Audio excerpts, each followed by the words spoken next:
अस्सलामुअलैकुम, मैं हूँ तहमीना शेख। इस्लामाबाद में एक बड़ा ही अफसोसनाक किस्म का वाकया पेश आया है। ये जो पिक्चर आपको अपनी स्क्रीन पर नजर आ रही है, ये बड़ी खूबसूरत लड़की है, आप लोग भी देख रहे हैं। इनका नाम है रिमला मंसूर। रिमला मंसूर एक पढ़ी लिखी लड़की है। रिमला मंसूर की ईद के फौरन बाद शादी हो जानी थी और डेट्स भी फिक्स हो चुकी थी। एक रात को रिमला अपनी वालिदा और छोटी बहन के साथ बाजार से गिफ्ट लेने के लिए गई और रास्ते में ही रिमला को मार दी गई गोलियां और रिमला कत्ल हो गई। वो डोली जो बाप और भाई ने उठानी थी चंद दिनों के बाद, अब उस जनाजे को बाप और भाई ने उठाया।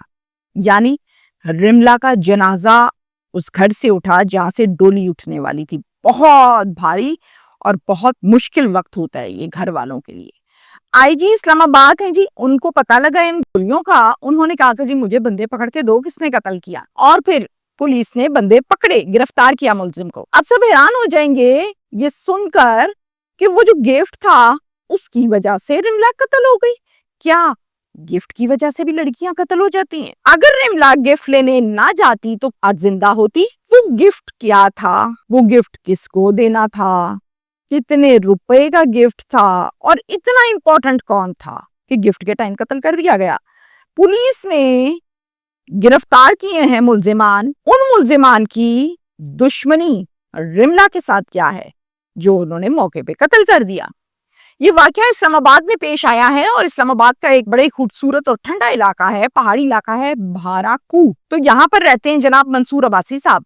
और मंसूर अब्बासी साहब जो है, इनकी वाइफ का नाम है आसिया बेगम। अल्लाह ताला ने इनको 2 बेटियां दी हैं। बड़ी बेटी का नाम है रिमला मंसूर, 19 साल की हैं, और छोटी बेटी जो है वो है आयशा मंसूर, 16 साल की हैं। दोनों स्टूडेंट हैं। रिमला एक बड़ी बेहतरीन बहुत अच्छी यूनिवर्सिटी में पढ़ती है। रिमला जिस यूनिवर्सिटी में जाती है वो कैंपस भी इसका बॉयज एंड गर्ल्स का इकट्ठे है। तो वहां पर एक लड़का है जो रिमला को अच्छा लगता है और उस लड़के को रिमला भी अच्छी लगती है। नाम है उसका अदनान, दिखने में खूबसूरत, लंबा चौड़ा नौजवान है। आहिस्ता आहिस्ता रिमला की और इसकी अंडरस्टैंडिंग डेवलप हो जाती है और ये अंडरस्टैंडिंग इस हद तक आ जाती है कि ये कहते हैं कि हम एक दूसरे के जीवन साथी बनेंगे। आज से 6 माह पहले अक्टूबर में ये दोनों, अदनान अपनी फैमिली और रिमला अपनी फैमिली को जाकर बताते हैं कि हम एक दूसरे को पसंद करते हैं, दोस्ती है, गपशप है, टाइम गुजारते हैं और अब हमने निकाह करना है, शादी करनी है, आप लोगों को इन्वॉल्व करके। घर वाले कहते हैं चलो देखते हैं कैसा लड़का। रिमला की फैमिली देखती है अदनान की फैमिली को और अदनान की फैमिली देखती है रिमला की फैमिली को। एक दूसरे को एक्सेप्ट कर लेते हैं, ये खानदान एक दूसरे को भी पसंद कर लेते हैं और कहते हैं ठीक है भाई, रिश्ता करेंगे हम इधर। आज से 2 माह पहले जनवरी में ऑफिशियली तौर पर अदनान की रिमला के साथ मंगनी कर दी जाती है, यानी बात डन हो गई, रिंग पहनाती। ईद के बाद इनका निकाह होना था, शादी होनी थी और फिर रिमला ने रुखसत होके पिया घर चले जाना था। मंगनी के बाद अदनान का जो बिहेवियर है, जो रवैया है, वो चेंज हो गया, बदल गया। कैसे? हर बात पर पाबंदी, रोक टोक, कंट्रोल। तुमने मुझसे पूछे बगैर रिमला किसी दोस्त के घर नहीं जाना। तुमने मुझसे पूछे बगैर रिमला किसी रिश्तेदार से नहीं मिलना। किसी भी यूनिवर्सिटी की फेलोज, उसमें लड़के हैं या लड़कियां हैं, उनसे बातचीत बंद कर दो, उनसे बात नहीं करनी।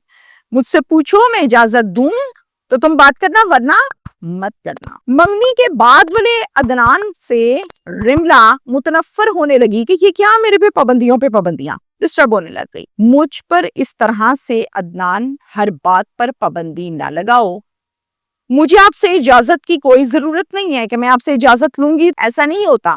मैंने आपसे इजाजत नहीं मांगी, ना मुझे जरूरत है। अदनान अभी तो शादी भी नहीं हुई, तुम इस तरह कर रहे हो, शादी के बाद तुम करोगे क्या मेरे साथ? अब ये वाली बातें आपस में शुरू हो गई थी। जो पहले लव यू मिस यू होती थी, वो अब ये बातें आ गई। 1 मंथ बिफोर, पूरे 1 माह पहले रिमला के कजन की आ गई शादी। अब रिमला ने ज़ाहिर जाना था उस शादी पे। अदनान कहता है नहीं रिमला, आप नहीं जाओगी उस शादी पर। रिमला कहती है क्यों, मैं क्यों नहीं जाऊंगी? इस बात पर भी इनकी बहस मुबासा होता है। जब शादी का टाइम आता है तो रिमला तैयार श्यार होकर शादी पे चली जाती है। अदनान की बात नहीं मानती। अदनान को बाद में पता चलता है रिमला तो गई थी उस शादी पे। अदनान क्या करता है?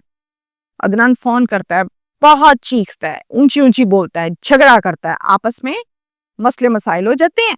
इस झगड़े के बाद रिमला ज़हनी तौर पर तैयार हो गई कि अदनान ने मेरी जिंदगी करनी है आजाब। ये पसंद और ये फैसला जो मेरे कहने पर किया गया है, ये मैंने गलत फैसला किया, मेरी चॉइस गलत थी। मंगनी मुझे अब तोड़ देनी चाहिए और जो डेटे शटे रखी गई हैं इनको भी खत्म करना चाहिए। ये सब रिमला के अंदर चल रहा था, उसने भी अपनी फैमिली से शेयर नहीं किया था, अंदर ही अंदर सोच रही थी।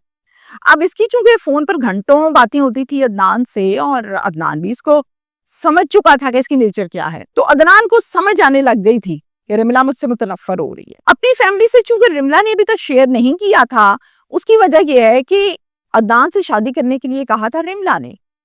अदनान रिमला की चॉइस थी, ये फैसला इसका था, तो उसको शर्म आ रही थी कि बरादरी में क्या कहेंगे कि मंगनी टूट गई है और मैंने ऐसे लड़के को पसंद किया। अब ये अंदर अंदर शर्मिंदगी चल रही है। अब ये जो झगड़ा हुआ ना, इस पर रिमला नाराज हो गई अदनान से और काफी देर बात ना की। 13 फरवरी को रात 8 बजे रिमला को अदनान कॉल करता है और कहता है कि मेरी प्यारी रिमला, तुमने मुझसे एक गिफ्ट मांगा था। कहती जी मांगा था, नाराज है। मोबाइल मांगा था तुमने, मैंने मोबाइल ले लिया है, अपने पास रखा हुआ है, तो अपना गिफ्ट तो ले लो, मेरे से नाराजगी छोड़ो। रिमला जो है वो कहती है कि अदनान क्या नाराजगी और क्या मेरा दिल खराब हुआ है आपकी इन हरकतों से। अदनान कहता छोड़ो उन बातों को, खत्म करो बात को। रिमला कहती है अदनान आप सीधा घर आ जाओ, आपको पता तो है आप पहले भी घर आए हो कई दफा। अदनान रिमला को कहता है मेरे घर आ जाओ, और रिमला कहती तुम आ जाओ मेरे घर। जाहिर है एक दूसरे के घरों में तो ये लोग जाते ही थे। एट द एंड अदनान कहता है कि मेरे घर आ जाओ, तुम्हारा ही तो है, कल को तुमने इस घर की बहू बनना है। रिमला कहती है अच्छा चलो ठीक है। रिमला क्या करती है, अपनी वालिदा और अपनी छोटी बहन जिसका नाम है आयशा और वालिदा का नाम आसिया, इनको लेती है, बताती है और रिक्शे पे चले जाती है अदनान की तरफ। अभी ये रास्ते में है, एक प्लाजा है जिसका नाम है गुजरपुरा प्लाजा, और उसको स्टॉप जो लगता है वो लगता है झुग्गी स्टॉप। वहां से जब ये रिक्शा गुजर कर ब्रेक लगाता है एक साइड पर, तो अदनान के घर का चूंकि रास्ता है उसको तो इची बिची पता है। अदनान ने ऑलरेडी वहां पर बंदे खड़े करके, रैकियां करके, फील्डिंग करके खड़ा हुआ है उधर पूरा, यानी आप कह लीजिए कि तार लगा के बैठा हुआ है। बैठा हुआ जैसे इसने देखा कि रिक्शा ने लगाई है ब्रेक, अंदर देखा हाँ रिमला ही बैठी है, सवारियां रिमला ही है, फौरन यहाँ जाके रिमला को दे मारी और भाग गया। और ये कयामत बर्पा हुई 3 से 4 मिनट में, इससे ज्यादा टाइम नहीं लगा। आसिया आंखों से देख रही है मेरा होने वाला दामाद गोलियां मार रहा है, साली आंखों से देख रही होने वाली साली कि ये गोलियां मार दी मेरी बहन को। अब ये बन गई चशमदीद गवाह। बाराकू पुलिस स्टेशन में एक मुकदमा दर्ज किया गया 302 का, और उसमें मुद्दइया बनी रिमला की वालिदा आसिया बीबी। आईजी साहब को जब इस खबर के बारे में मालूम हुआ तो उन्होंने बड़े गुस्से का इजहार किया।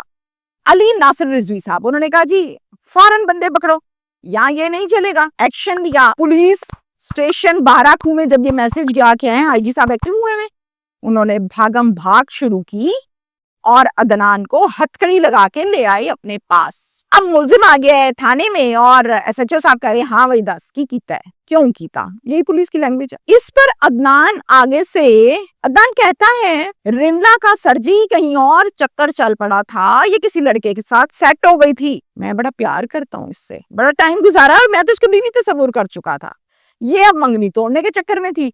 तो बस यही बात है जिस पर मैंने इसको गोलियां मार दी हैं, मुझसे नहीं बात बर्दाश्त हो रही थी। अब सुन लें आप मेरी तफ्तीश और मेरे जराए ने मुझे ये बताया है कि ये महज इल्जामात हैं। अदनान करना चाहता था रिमला को कंट्रोल, रोक टोक और पाबंदियां। वो लड़की रोक टोक बर्दाश्त नहीं कर रही थी, पाबंदियां बर्दाश्त उसने नहीं की, इस बात पर उसको कत्ल कर दिया गया। तकरार और झगड़े, बहस, पाबंदियां, रोक टोक, इन चीजों से रिमला बागी हो रही थी, मुतनफ्फर हो चुकी थी। अदनान ने कहा ये कैसे हो गया, मैं कहूं और रिमला ना माने। यहां से दरार शुरू हुई, कत्ल पे जाके खत्म हुई। यही वो वजह है जिस पर रिमला को कत्ल किया गया। जब भी किसी लड़की को कोई लड़का खसूसी तौर पर पसंद नापसंद होने वाली बीवी, मौजूदा बीवी, इस पर कत्ल करता है ना, तो फिर वो मारने वाली की तारीफें नहीं करता थाने में खड़े होके, फिर वो उसके ऊपर जितना गंद फेंक सकता है फेंकता है, जितनी कीचड़ उछालना चाहता है उछालता है, ताकि उस उछालने की वजह से मेरी इज्जत बच जाए। उस जालिम इंसान को ये मालूम नहीं होता इज्जत तो आपकी अब बचनी नहीं है, आपके हाथ में आ गया था हथियार। जो हाथों में हथियार उठा लेते हैं उनकी इज्जतें नहीं बचती, उनकी इज्जतें रुलती हैं थानों में, वो जेलें काटती हैं, बाल सफेद हो जाते हैं, और फिर उनकी मिसालें लोग देते हैं, जो कि आज का केस है। मुझे नहीं पता आगे साल 6 माह बाद अदालत में ट्रायल के बाद वकीलों की बहस के बाद अदनान को सजा मिलेगी या अदनान जेल काटेगा या अदनान जमानत पर बाहर आएगा, मुझे नहीं पता। लेकिन मेजॉरिटी केसेस में हम ये देखते हैं कि अगर मुद्दई प्रॉपर तरीके से फेस ना करे, तगड़ा होके खड़ा ना हो, तो फिर मुल्जिम बाहर आके धनधनाता फिरता है। खुदा का वास्ते जिनकी बेटियां कत्ल होती हैं ना, उनको खड़े हो जाना चाहिए, पल्ले तो कुछ रहा नहीं। Thank you.